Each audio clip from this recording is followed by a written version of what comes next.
Salam Bapak Ibu, saudara-saudari yang dikasihi Tuhan. Kita memulai ibadah kita, namun terlebih dahulu kita mau bacakan Mazmur 100 ayat 1 sampai dengan 5 dengan judul perikop Pujilah Allah dalam baitnya. Mazmur untuk korban syukur. Bersorak-soraklah bagi Tuhan, hai seluruh bumi. Beribadahlah kepada Tuhan dengan sukacita. Datanglah ke hadapannya dengan sorak-sorai. Ketahuilah bahwa Tuhanlah Allah, dialah yang menjadikan kita dan dialah kita, umatnya dan kawanan domba gembalanya. Masuklah melalui pintu gerbangnya dengan nyanyian syukur, ke dalam pelataranya dengan puji-pujian. Bersyukurlah kepadanya dan pujilah namanya, sebab Tuhan itu baik, kasih setianya untuk selama-lamanya, dan kesetiaannya tetap turun-temurun. Haleluya, amin.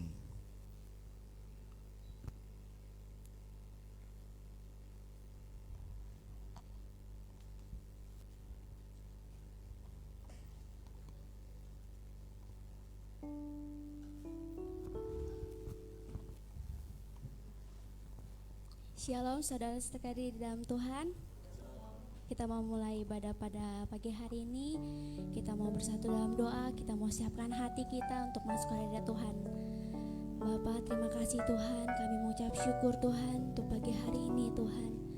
Kami dapat berkumpul Tuhan di rumah-Mu Tuhan, untuk memuji dan memuliakan nama-Mu Tuhan. Layakan kami Tuhan, urusan kami Tuhan, untuk masuk ke hadirat-Mu ya Tuhan. Terima kasih Yesus. Kami siap Tuhan, kami siap memuji-Mu ya Tuhan. Haleluya Yesus.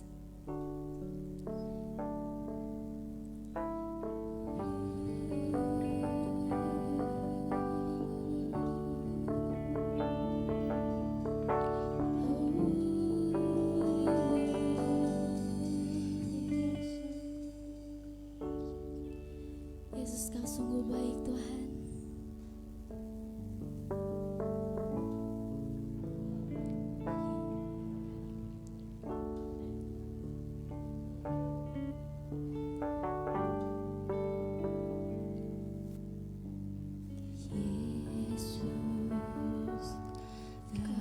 Yang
sangat baik Tuhan.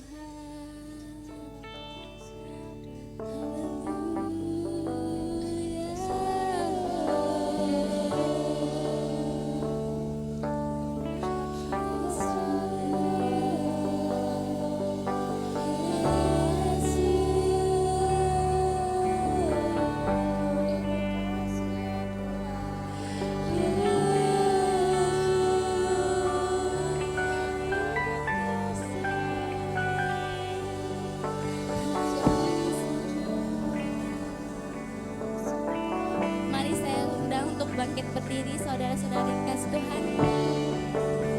Ku mau memuji-Mu Tuhan. Mau memuji-Mu, ku selalu puji-Mu, mau menyembah-Mu, ku selalu sembah Tuhan.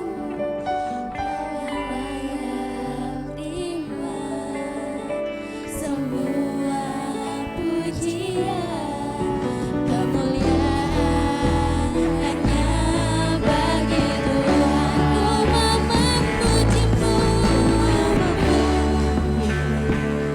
Ku selalu puji-Mu, ku menyembah-Mu, ku selalu sembah-Mu. Kau yang layak terima semua pujian kemuliaan hanya bagi Tuhan.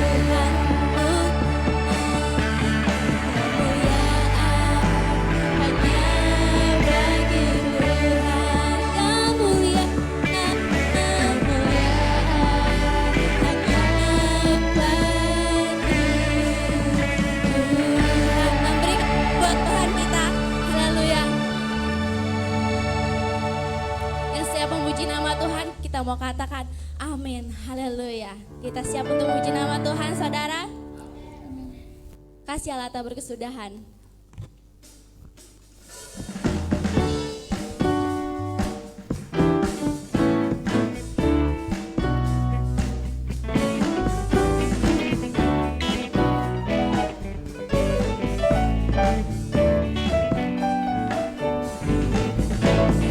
Kasih Allah tak berkesudahan, selalu baru setiap hari.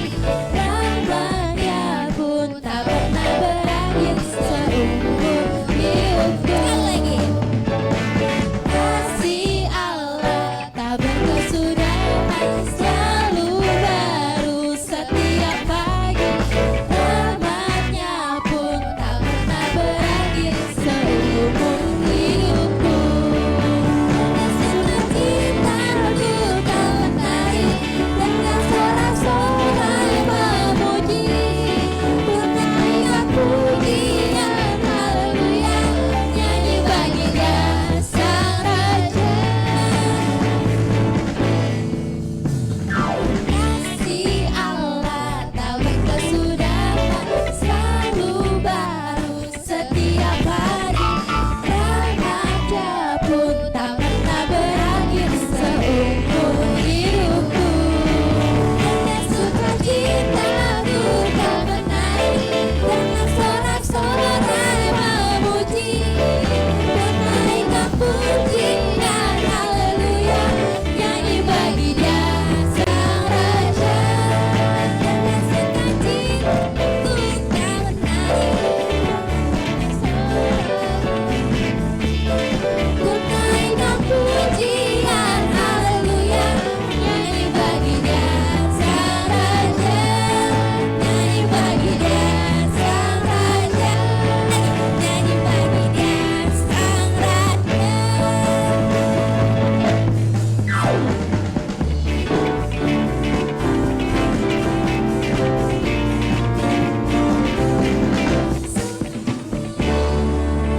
Haleluya.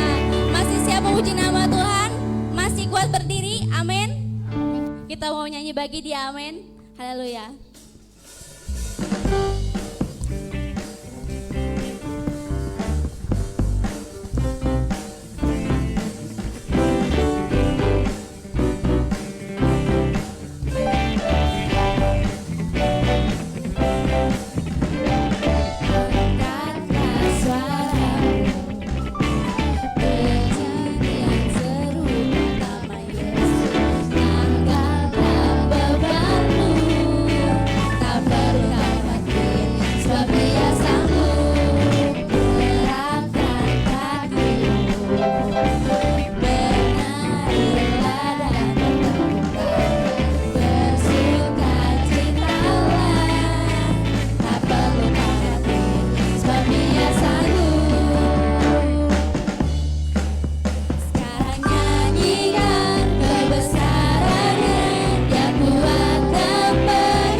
sanggup. Segalanya hilang kebesarannya, Dia buatkan penuh kuasa. Bersorak-sorai karena kasih-Nya, Dia dalam melawat kita. Kebesaran Dia buatkan penuh kuasa. Bersorak-sorai karena kasih-Nya, Dia dalam melawat kita. Nyanyi bagi Dia, nyanyi bagi Dia, nyanyi bagi Dia. Haleluya. Saya persilakan untuk duduk kembali. Kita mau dengarkan firman Tuhan. Kita percaya waktu Tuhan adalah yang terbaik. Amin. Haleluya.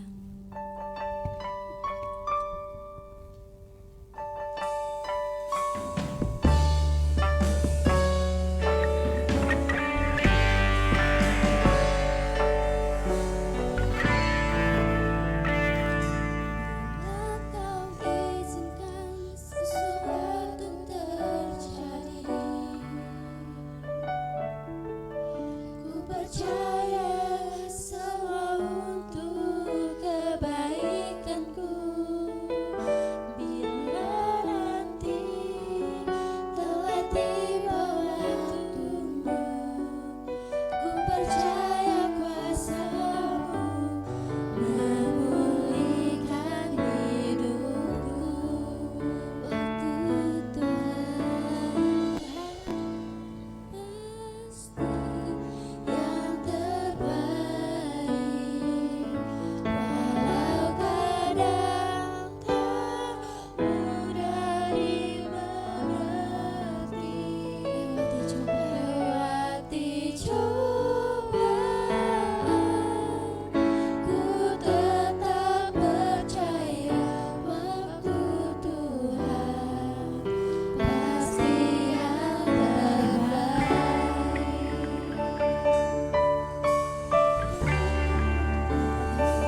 Yesus buat waktumu.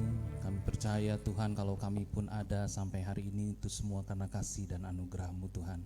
Kebaikan-Mu, penyertaan-Mu dalam kehidupan kami semua. Oleh karena itu Tuhan kami bersyukur kalau pagi hari menjelang siang ini kami boleh bersama-sama kembali berkumpul Tuhan, membawa kehidupan kami untuk kami beribadah, mempersembahkan apa yang kami punya Tuhan sebagai persembahan yang hidup, yang kudus dan yang berkenan kepada Tuhan.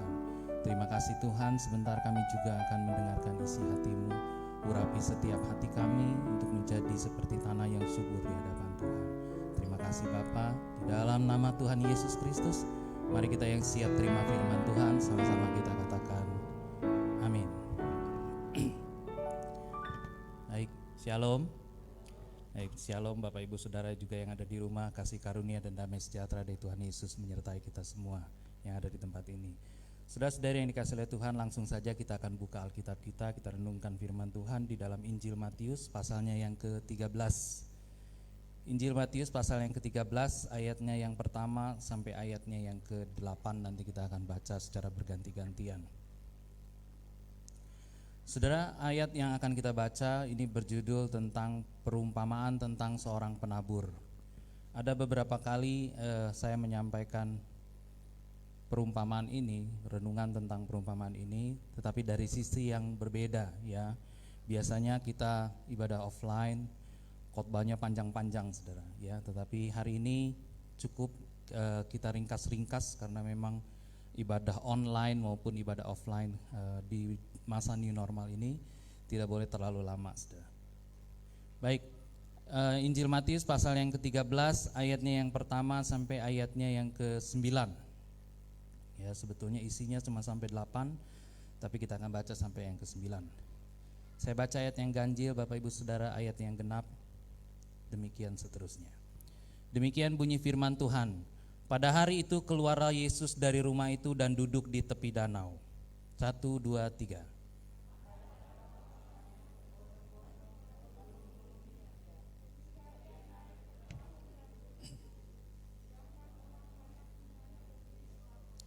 Dan ia mengucapkan banyak hal dalam perumpamaan kepada mereka. Katanya, adalah seorang penabur keluar untuk menabur.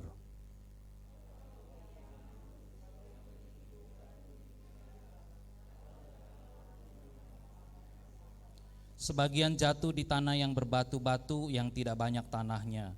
Lalu benih itu pun segera tumbuh karena tanahnya tipis.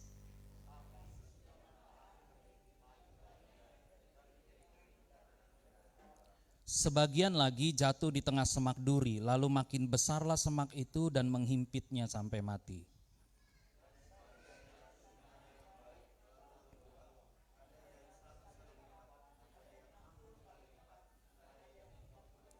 Siapa bertelinga, hendaklah ia mendengar. Bapak Ibu Saudara-saudara yang dikasihi oleh Tuhan, ketika Injil Matius ini ditulis, apabila ada kata siapa bertelinga, hendaklah ia mendengar, itu artinya ada satu babak pengajaran yang Tuhan sedang ajarkan kepada saudara dan saya atau kepada murid-muridnya pada saat itu.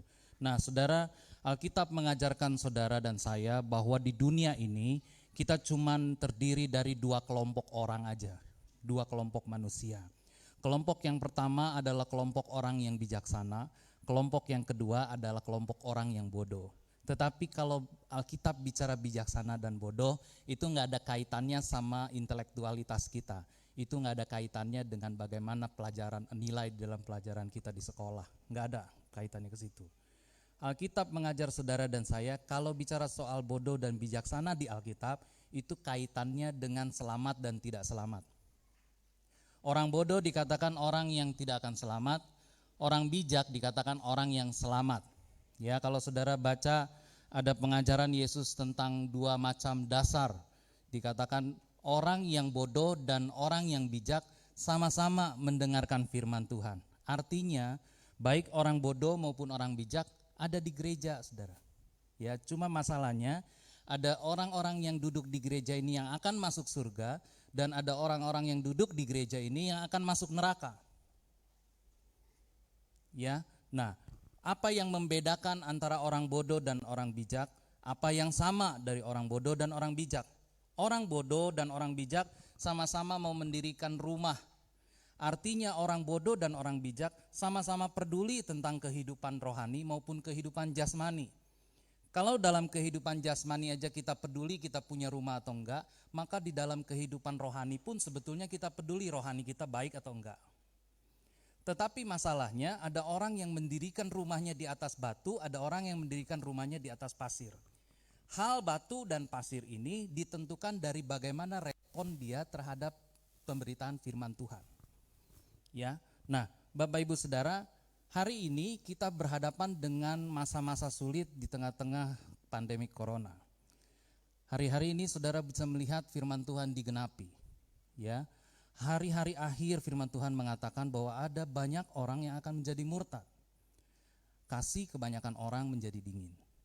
Dan orang menjadi tidak peduli lagi orang tua, orang gak peduli lagi terhadap sesama.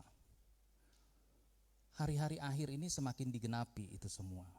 Nah, kalau saudara bertanya, bagaimana orang-orang Kristen yang hidup di zaman sekarang ini? Orang-orang Kristen yang KTP-nya Kristen hari ini pun belum tentu hidupnya tidak murtad. Kalau kita mau jujur, hari ini ada banyak orang yang KTP-nya masih Kristen, tapi sebetulnya sudah tidak lagi peduli dengan hal-hal rohani, udah nggak lagi datang ke gereja, bahkan udah nggak mau pusing dengan hal-hal gereja. Ya, nah hal-hal seperti ini yang dikabarkan di dalam firman Tuhan menjelang akhir-akhir zaman. Apa yang kita akan renungkan hari ini adalah bahwa di dalam perumpamaan yang kita baca barusan, Yesus sedang memberikan suatu perumpamaan umum tentang dunia pertanian, di mana ada pekerjaan di ladang antara penabur dan benih yang ditabur. Saya akan memeriksa bersama saudara komponen-komponen unsur-unsur yang dipakai dalam perumpamaan ini. Di dalam perumpamaan ini disebutkan ada seorang penabur, ada benih yang ditabur, ada tanah. Nah, saudara, kalau mau disebutkan, perumpamaan ini adalah satu dari 30 perumpamaan yang Tuhan sampaikan di dalam Injil, baik Injil Matius, Markus, Lukas maupun Yohanes. Tetapi hanya perumpamaan ini yang diberikan arti langsung oleh Tuhan, langsung diterangkan artinya. Kenapa begitu? Karena perumpamaan ini dijadikan perumpamaan dasar atau perumpamaan fondasi supaya saudara bisa memahami perumpamaan-perumpamaan yang lain. Tuhan sedang memberi contoh bagaimana caranya mengartikan suatu perumpamaan. Nah, di dalam perumpamaan ini dikatakan ada seorang penabur. Penabur diartikan oleh Tuhan Yesus sebagai seorang pemberita firman. Kemarin di dalam pelajaran online Bapak Gembala, di dalam kelas 102 dikatakan bahwa pertumbuhan gereja itu hanya esensinya tergantung dua hal saja. Dua hal itu apa? Dua hal itu adalah firman Allah yang pertama dan pemberita firman yang kedua. Jadi dimanapun ada dua itu maka kerajaan Allah bisa berdiri. Nah, di dalam perumpamaan ini juga ada pemberita firman dan ada firman. Di dalam istilah penabur maka itu adalah pemberita firman. Pemberita firman itu saudara dan saya. Pemberita firman itu adalah orang-orang yang dulu hidup di zaman Yesus dan orang-orang yang hidup di zaman ini dan tetap melestarikan pengajaran-pengajaran Tuhan. Itu sebabnya saudara, pemberita firman ini tidak selalu berkaitan dengan khotbah. Tetapi pemberitaan firman itu juga berkaitan dengan kesaksian hidup. Tahukah saudara, ketika saudara memutuskan jadi Kristen, sesungguhnya seluruh mata dunia sedang terarah kepada saudara. Mau tidak mau, suka tidak suka, ketika saudara berubah, minta dibaptis dan berubah agama jadi Kristen, maka sebetulnya saudara jadi pusat perhatian dunia. Karena siapapun yang memihak kepada Yesus, dia akan menjadi musuh dunia. Itu sebabnya ketika saudara menjadi Kristen, maka saudara menyandang nama Yesus dalam hidup saudara. Apapun yang saudara lakukan, apakah itu mempermalukan atau memuliakan nama Tuhan, itu akan langsung berpengaruh kepada nama Yesus. Itu sebabnya ketika orang jadi Kristen, maka dia langsung disorot ada perubahan apa yang terjadi dalam hidupnya. Ada banyak orang yang gak mau jadi Kristen karena melihat kesaksian hidup orang Kristen yang salah. Kita nggak bisa ngomong bahwa oh ini orang Kristennya salah, ini orang Kristennya sebetulnya serigala tapi dia berbulu domba. Kita nggak bisa ngomong dengan orang dunia seperti itu. Karena orang dunia akan melihat langsung bahwa saudara Kristen dan apa yang saudara lakukan langsung memiliki konsekuensi kepada nama Yesus. Kita menjadi pemberita-pemberita firman, kita menjadi penabur-penabur. Kalau saudara baca Alkitab hari-hari akhir memang tuaian besar sedang terjadi. Tuhan bilang ladang sudah menguning. Kita butuh penuai lebih banyak lagi. Tetapi penabur ini juga adalah penuai juga adalah penabur. Itu sebabnya saudara dan saya dituntut Tuhan untuk jadi penabur. Penabur adalah pemberita firman. Di mana ada pemberita firman, di situ gereja akan tetap berdiri. Nah, lalu apa yang disebut benih? Benih dikatakan oleh Yesus berarti firman Allah. Benih itu firman Allah. Kalau saudara belajar firman Tuhan, belajar Alkitab, maka firman Allah itu seringkali disebut dalam berbagai hal. Contohnya ada ayat firman Tuhan yang berkata, firman-Mu pelita bagi kakiku, terang bagi jalanku. Firman Allah diperumpamakan sebagai terang. Perumpamaan penabur ini di dalam Injil Markus diteruskan dengan perumpamaan pelita di atas kaki Dian. Itu artinya masih berkaitan antara firman dan terang. Firman adalah terang. Lalu di dalam Injil Matius ini juga dikatakan bahwa firman Allah itu rahasia Allah. Kepadamu diberikan kunci rahasia kerajaan surga, kepada mereka tidak. Ya, firman itu pertama bisa dikatakan dia adalah terang dunia. Lalu firman itu adalah rahasia Allah. Yang namanya rahasia dia tidak akan bisa diketahui kalau tidak disingkapkan. Selamanya akan jadi rahasia, namanya rahasia. Rahasia itu hanya bisa terbuka kalau disingkapkan. Itu sebabnya ada banyak orang yang baca Alkitab tapi tetap gak bisa ngerti apa-apa. Kenapa kita butuh pengkhotbah, kenapa kita butuh penabur? Karena apa yang saudara baca di dalam Injil, di dalam Alkitab ini namanya logos. Suatu benda mati yang tidak ada bedanya dengan benda mati yang lain. Kita baca tidak ada bedanya dengan huruf yang lain. Makanya tidak akan mudah mendapatkan artinya. Kenapa? Karena dia menjadi satu rahasia Allah. Tetapi penabur itu adalah orang yang mengartikan logos ini menjadi rema buat saudara. Bagaimana hal yang mati ini, kata-kata yang mati ini menjadi kata-kata yang membawa kehidupan buat saudara. Perhatikan, firman Tuhan itu adalah suatu anugerah buat saudara. Kenapa saya bilang anugerah? Benih yang dikatakan ditaburkan di tanah, tanah ini melambangkan hati kita. Melambangkan hati kita. Tanah itu terdiri dari hal-hal yang jelek. Ada banyak kotoran di tanah. Ada banyak hal-hal yang menjijikkan di tanah. Hati kita pun sebelum ditaburkan firman Tuhan adalah hati yang kehidupan yang menjijikkan. Banyak hal-hal buruk dalam hati kita, banyak hal-hal yang kotor dalam hati kita. Perhatikan ketika saudara bercanda dengan teman saudara.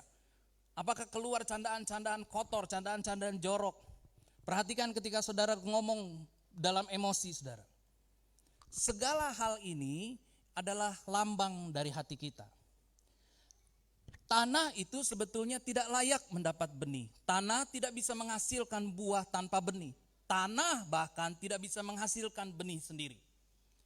Tanah adalah tanah. Tetapi karena anugerah Allah, karena cinta Allah terhadap kita, terhadap dunia ini, maka Allah memberikan firman-Nya kepada kita.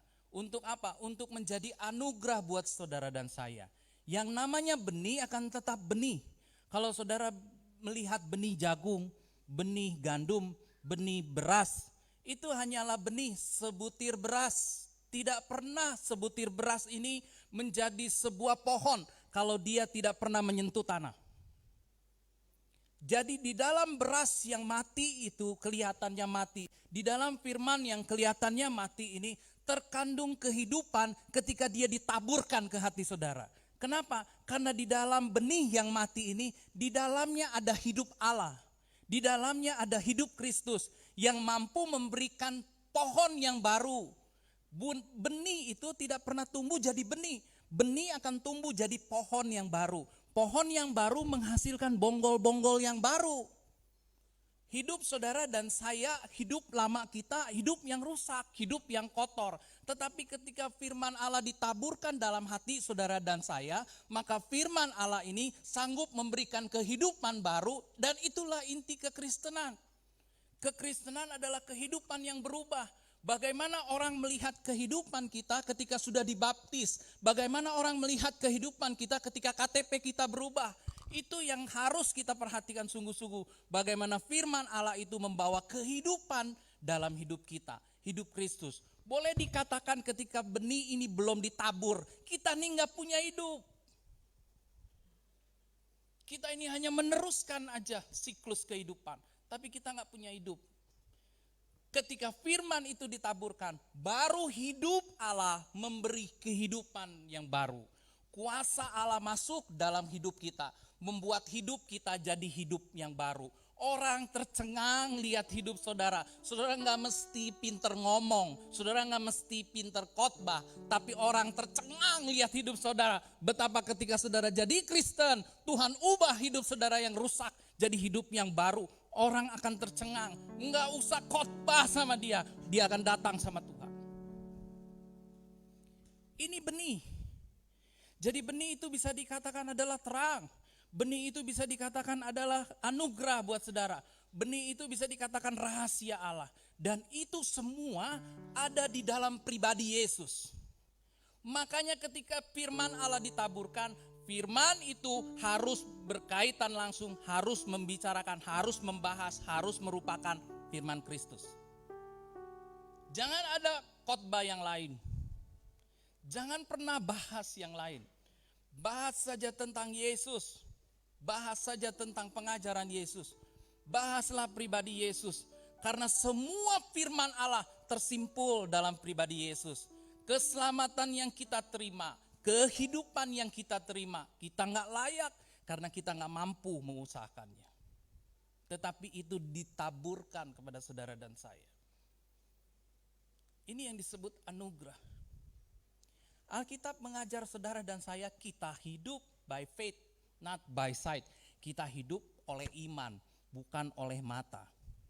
Iman seperti apa yang menyelamatkan Bapak Ibu dan saya?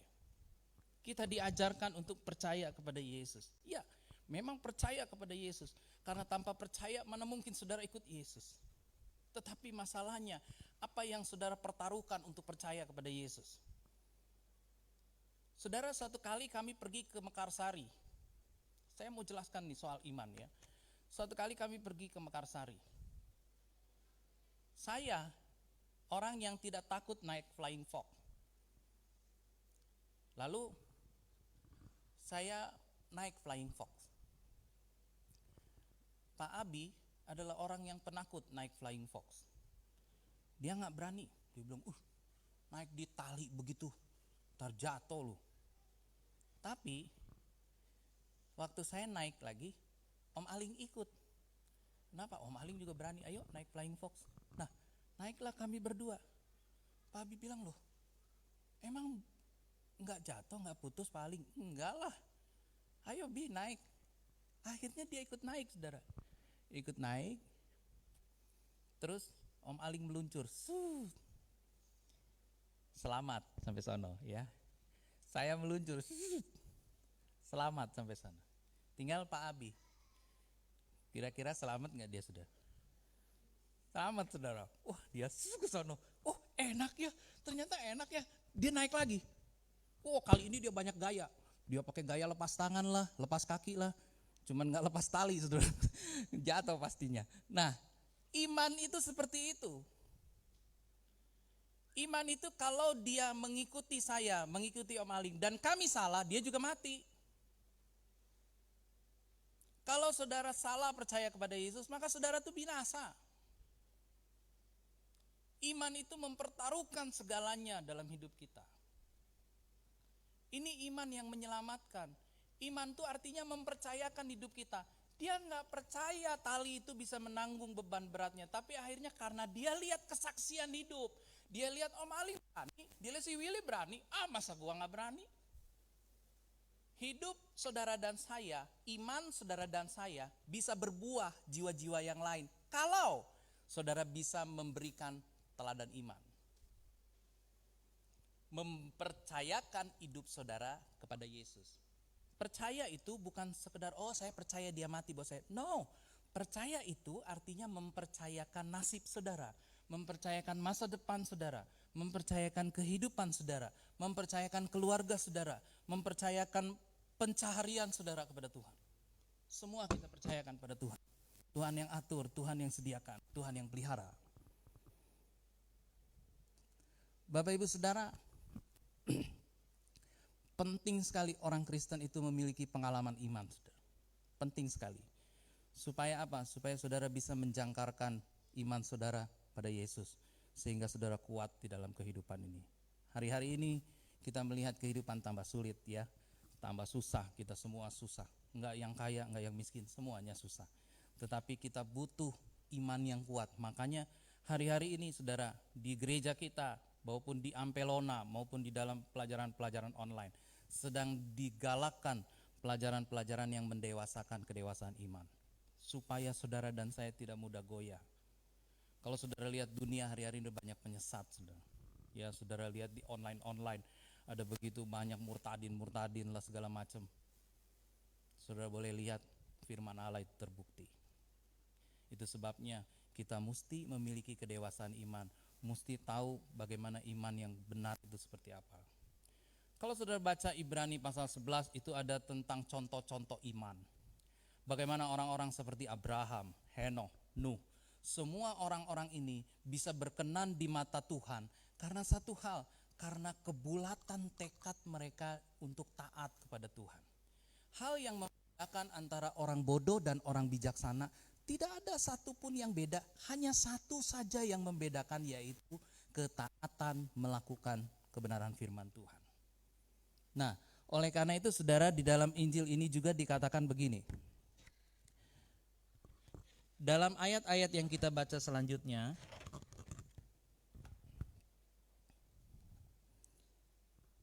Alkitab menjelaskan ada jenis-jenis tanah. Ada tanah yang berbatu, ada tanah yang berumput duri, ada tanah yang subur, ada tanah yang keras. Saya pernah berkhotbah tentang ini, satu khotbah yang panjang ya, jadi saya tidak akan mengulangi lagi, tapi saya hanya akan flashback poinnya aja. Bahwa perumpamaan ini sedang menjelaskan dua kelompok orang. Dua kelompok orang ini kelompok yang selamat dan tidak selamat. Dua kelompok ini masing-masing kelompok punya 3 kategori, punya 3 jenis orang. Baik kelompok yang selamat maupun kelompok yang gak selamat, 3 jenis orangnya. Yesus membahas kelompok yang pertama, yaitu kelompok yang gak selamat dulu. Dikatakan kelompok yang tidak selamat yang pertama adalah jenis hati yang seperti tanah pematang keras. Kenapa dia tidak selamat? Karena semua benih yang jatuh di tanah pematang tidak akan pernah bisa tumbuh. Kalau dia tidak dimakan burung, dia akan mati diinjak-injak oleh orang yang lewat. Namanya pematang sawah itu tempat untuk melewati sawah. Jadi jangan sampai sudah lewat tengah-tengah sawah, sudah dikasih jalan di pematang itu. Orang seperti ini adalah orang yang anti Kristus, anti Yesus, anti kesaksian. Kalau saudara ngomong soal Yesus, ya udah skeptis, udah gak mau dengar. Ini jenis orang yang kalau kita bilang seperti kita sedang menitipkan firman Tuhan kepada dia itu, seperti sedang menitipkan air ke punggung bebek, seperti sedang menitipkan air ke daun keladi, tidak akan pernah meninggalkan sisa. Kalaupun ada sisa, itu cuma untuk dia injek-injek aja. Orang-orang seperti ini kalau kita kesaksian, dia cuma ngenyek, dia cuma ngeledekin, dia cuma injak-injak, dia cuma ludahin kita. Ini orang yang gak selamat. Kenapa? Karena Alkitab bilang keselamatan hanya ada di dalam Yesus. Sebab benih itu hanya firman Allah itu saja yang membawa keselamatan dan kehidupan. Gak bisa dipisahkan. Dan kita tahu benih itu adalah Yesus. Berarti tidak ada kehidupan, tidak ada keselamatan di luar Yesus. Tidak ada. Makanya yang pertama tadi menolak Yesus dan dia tidak akan selamat. Tetapi ada 2 kategori lagi di dalam yang tidak selamat ini adalah orang Kristen yang duduk di dalam gereja. Dan ini adalah orang-orang luar biasa, saudara. Jenis yang kedua adalah orang yang dikatakan hatinya seperti tanah yang berbatu-batu. Kalau tanah itu berbatu-batu berarti tanahnya tipis. Kalau tanahnya tipis, setiap benih yang ditabur di tanah yang tipis, tumbuhnya akan lebih cepat, saudara. Tumbuhnya akan lebih cepat. Tetapi dia cepat tumbuh, akarnya nggak ada. Sehingga ketika panas matahari datang, dia nggak bisa mencapai air dan jadi layu dan mati. Ini jenis yang kedua. Orang jenis kedua dikatakan panas matahari itu bagi dia adalah penganiayaan, kesusahan, pencobaan hidup. Ada banyak orang yang waduh hidupnya udah susah dari kecil, susah, sudah dewasa juga susah, mati juga dalam keadaan susah, anak cucunya juga masih tetap susah. Orang-orang seperti ini adalah orang-orang yang gak tahan dalam aniaya. Orang Kristen di Papua, orang Kristen di kantong-kantong Kristen hari ini sedang mengalami pemurtatan. Karena apa? Karena tekanan hidup, saudara. Mereka gak kuat nahan tekanan hidup, nahan kesusahan. Akhirnya ketika ada orang tawarkan kalau mau pindah agama boleh, nanti kita kasih bantuan, mereka akan pindah.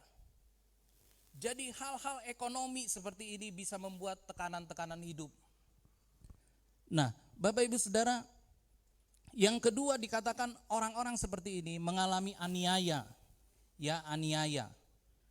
Selain tekanan hidup, dia mengalami aniaya. Kita di Indonesia udah gak aneh dengan aniaya.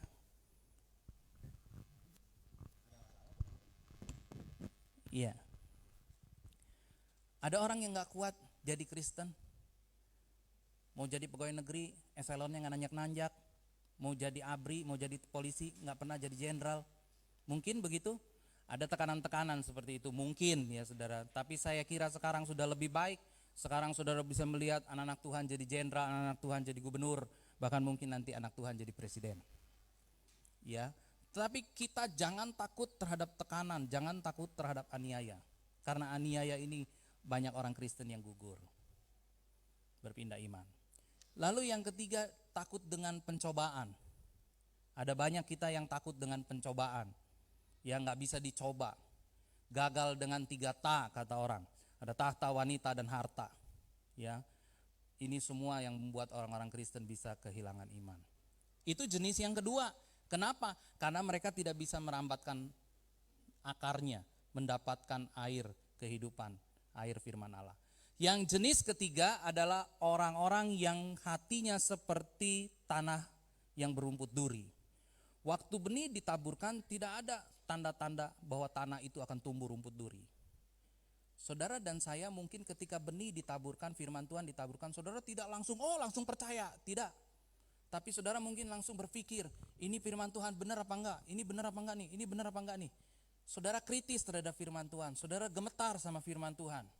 Saudara merenungkan sungguh-sungguh, tidak langsung percaya, tidak cetek, tidak dangkal pemahaman dan kerohanian saudara. Orang-orang seperti ini tidak ada masalah dengan batu. Tetapi di dalamnya, di dalam hatinya tidak murni. Ada hal-hal lain di dalam hatinya. Alkitab bilang ada 3 hal yang terjadi di dalam orang yang mengalami rumput duri. Rumput duri itu diumpamakan, itu adalah perumpamaan dari kekhawatiran hidup, kenyamanan, kesenangan. Ya, ini hal-hal yang juga membuat orang Kristen jadi murtad. Dia bisa murtad karena sudah nyaman. Jadi kadang-kadang serba salah sudah. Dikasih susah, dia murtad, dikasih senang juga dia lupa Tuhan. Ya, ini firman Tuhan sudah.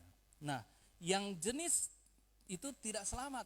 Jadi bukan kita bilang orang yang di luar Yesus pasti gak selamat. No, orang di dalam gereja juga bisa gak selamat sudah. Tetapi di dalam gereja juga ada orang yang akan selamat. Orang yang selamat tadi menghasilkan 30, 60, dan 100. Ya, ada perbedaan kualitas buah yang dihasilkan. Nah, lalu bagaimana caranya kalau kita mau pindah golongan? Ya, misalkan kita ada di golongan yang pertama, lalu gimana caranya supaya kita bisa pindah golongan di golongan yang kedua? Dikatakan begini saudara. Kenapa benih di tanah keras itu gak bisa masuk? Karena dia tidak pernah dibajak. Hal yang pertama yang harus Bapak Ibu Saudara lakukan meresponi firman Tuhan itu seperti apa? Pertama adalah buka hati saudara. Karena penabur itu tugasnya membajak tanah sebelum ditabur.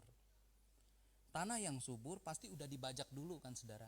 Dibongkar, dibalikin tanahnya, dibuka tanahnya. Setiap kali saudara mendengar kebenaran firman Tuhan, Tuhan sedang membongkar hidup saudara. Tuhan sedang menyingkapkan apa yang buruk dalam hidup kita.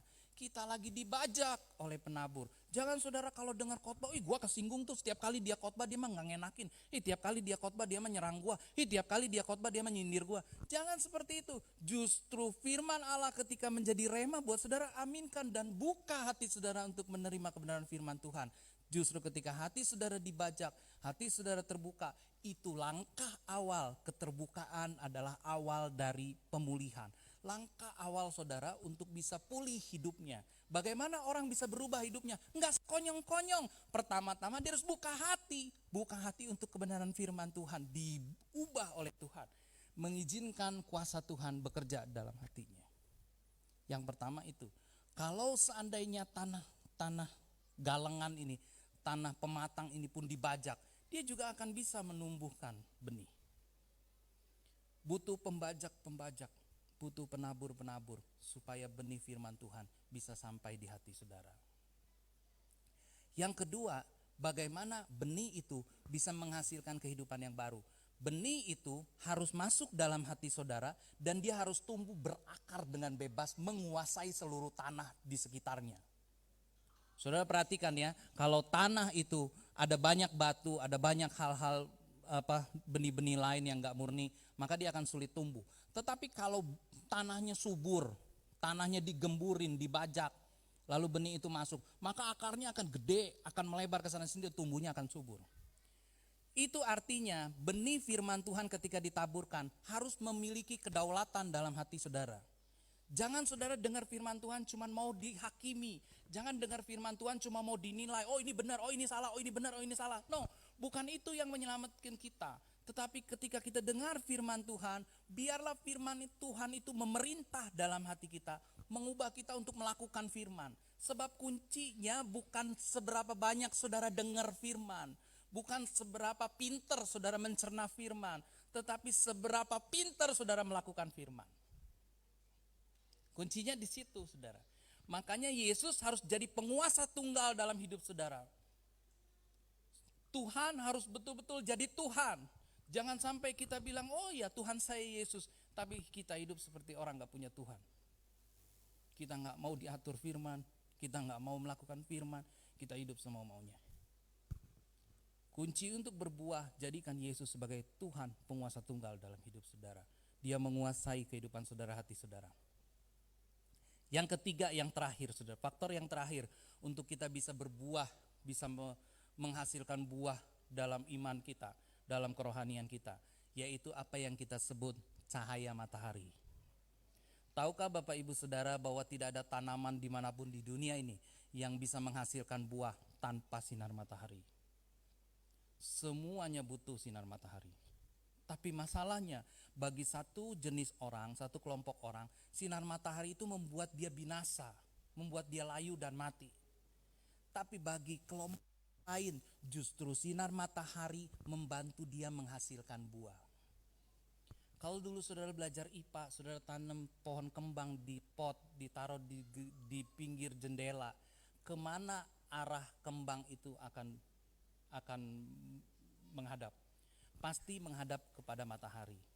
Oleh karena itu hari ini pun saudara, kalau saudara mau jadi Kristen yang sejati, mari jangan takut sama aniaya, jangan takut sama kesusahan, jangan takut sama pencobaan. Apapun itu hadapi saudara, hadapi dengan iman. Supaya apa? Supaya iman kita teruji, supaya kita bisa menghasilkan buah. Orang bisa melihat dalam keadaan apapun hidup orang ini, ternyata dia tidak terganggu, imannya tidak terganggu, dan dia bisa tetap bersuka cita. Karena kerajaan surga itu bicara soal damai sejahtera, sukacita, dan kebenaran di dalam firman Tuhan. Amin saudara. Biarlah kiranya renungan ini bisa memberkati kehidupan saudara semua. Mari kita bangkit berdiri bersama-sama di dalam Tuhan. Terima kasih Tuhan Yesus. Hamba-Mu selesai berbicara Tuhan, tetapi biarlah kiranya firman-Mu tetap di dalam hati kami. Roh Kudus, Engkau menumbuhkan dan memberikan kami buah-buah kehidupan. Ajari kami melakukan firman-Mu Tuhan. Lebih lagi Tuhan, supaya kami boleh taat, boleh berkenan kepada Tuhan. Terima kasih Tuhan Yesus, terima kasih. Hanya di dalam nama Tuhan Yesus Kristus kami berdoa dan bersyukur. Haleluya. Amin.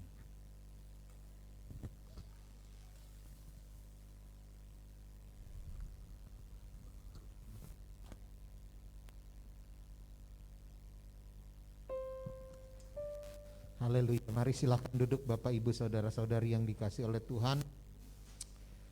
Ada beberapa hal yang saya sampaikan nanti khusus bagi yang senior, yang udah umurnya yang ya, nanti saya ada bawa alat untuk cek gula darah ya. Nanti kalau yang mau dicek gula darahnya jangan pulang dulu buru-buru, sebentar kita akan cek gula darah. Nah, kita akan berdoa. Yang pertama, kita bersyukur karena Johan dan Anita telah dikaruniakan seorang putra ya. Telah melahirkan Anita. Kita akan berdoa bagi mereka. Kita juga berdoa bagi Cek Alek, entah ada di mana nih Cek Alek nih, ada di Sepatan atau ada di Kampung Melayu udah ya yang berulang tahun. Juga bagi Sahat Sinaga yang berulang tahun. Cek Alek dan Le Sahat, happy birthday. Haleluya. Ya, puji nama Tuhan. Juga kita nanti akan berdoa bagi beberapa saudara kita ya. Ya, puji nama Tuhan. Yang kedua ingin saya sampaikan yaitu bahwa gereja kita telah resmi dari kecamatan, dikatakan gereja kita sudah menerapkan protokol kesehatan ya yang sangat ketat. Jadi kita boleh beribadah dengan cara new normal seperti ini. Berapa lama kita melakukan new normal seperti ini? Perkiraan dokter itu dikatakan para ahli yang memperhitungkan mungkin bisa 3 atau 4 tahun kita begini. Ya, nah karena itu marilah kita belajar pakai masker.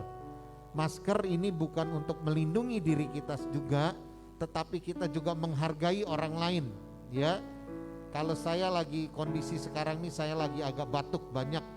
Jadi kalau saya batuk, saya nggak pakai masker, saya lagi nularin penyakit kepada saudara.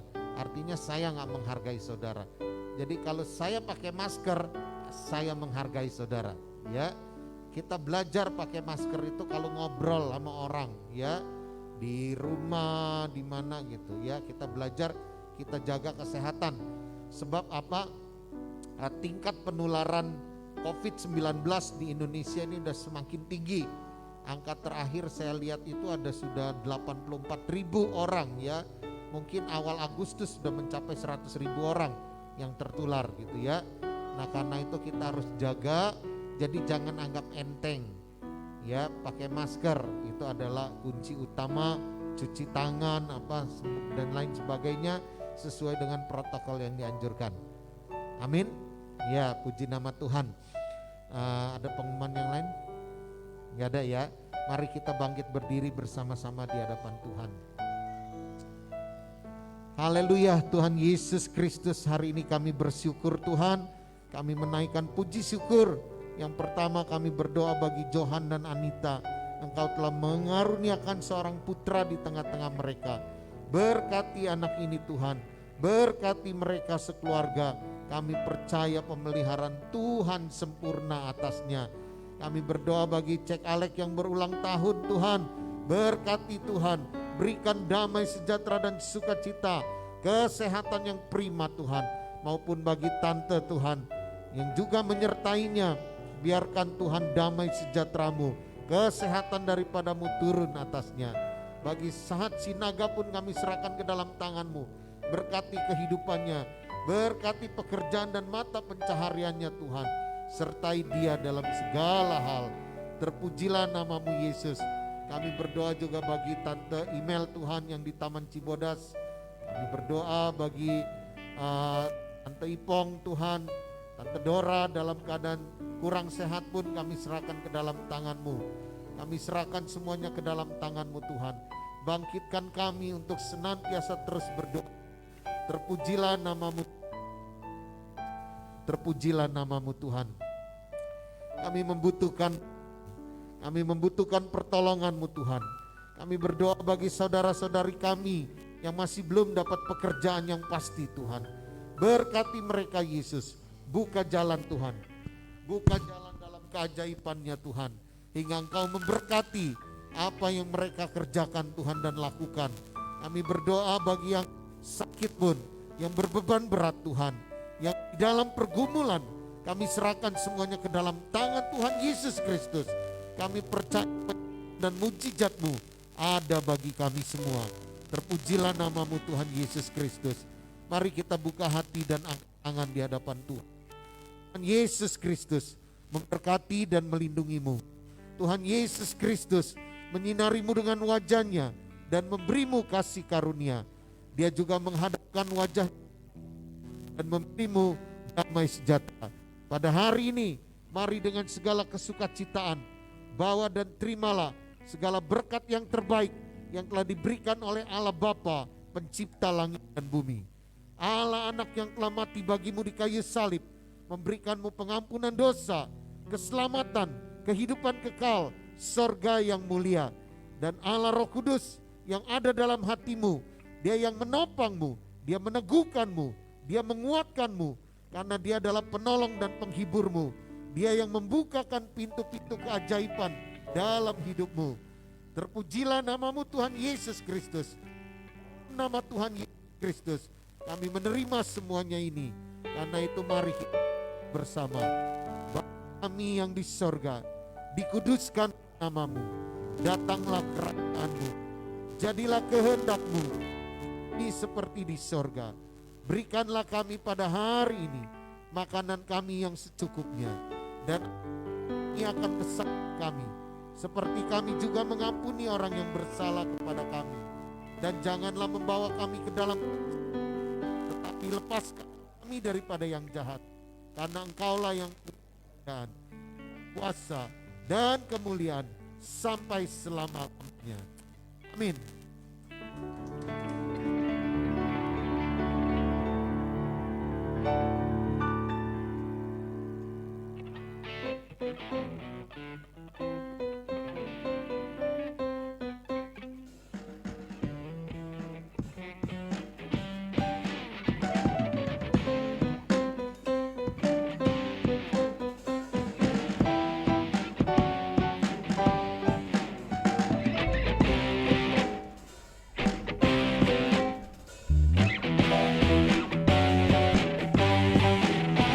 Dunia takkan sanggup